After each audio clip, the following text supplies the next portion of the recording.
Hi there! It's autumn season with lovely cool weather out there. Ah, what a lovely maple tree in the garden! Look at the leaves. They look so beautiful and attractive, rustling with each other. But among all, the serrated edges of maple leaves have caught my attention. These edges remind me of a similar concept in statistics where different points are joined together to form a frequency polygon.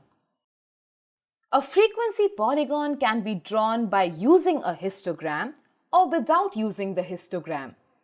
A frequency polygon is a graph constructed by joining the class mark of each interval and the heights of the points represented as the frequencies. Let's understand the steps of drawing a frequency polygon without a histogram using this example. The first step is to find the class mark of each class interval. Now let's calculate the class mark of each class interval. Class mark is calculated by taking the mean of upper limit and lower limit of the particular class. Thus, the class mark of the class 10 to 20 is 15.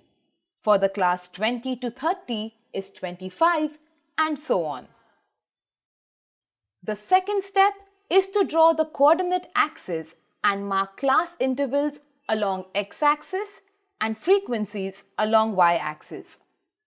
Note that the x-coordinate corresponds to class mark and the y-coordinate corresponds to frequency. So let's find out the coordinates.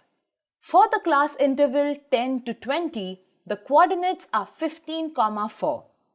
Similarly, the other coordinates are determined.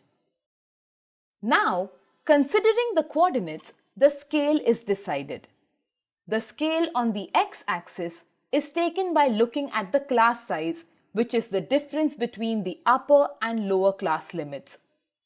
Here, since the difference between any two class limits is 10, we can take the scale as 1 centimeter equals 10 units on the x-axis. The scale on the y-axis is taken considering the frequency. We can see that most of the numbers except 7 in the frequency column are multiples of 2. So we can take the scale as 1 centimeter equals to 2 units. We can easily accommodate 7 in this scale as well. Let's get started with plotting the coordinates. The first coordinate is 15, 4. On the coordinate plane, locate the coordinate 15 and 4 and mark it. The next coordinate is 25, 8. On the coordinate plane, locate the coordinate 25, 8 and mark it.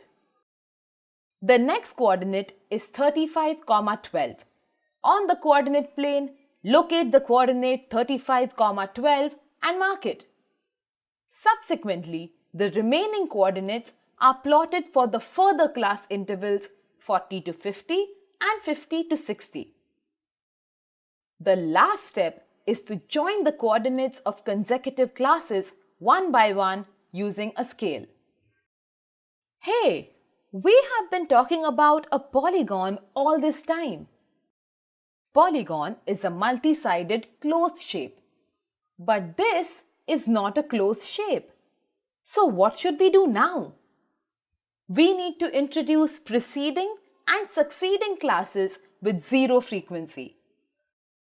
Having done that, we will find the class marks and coordinates of these classes in a similar way.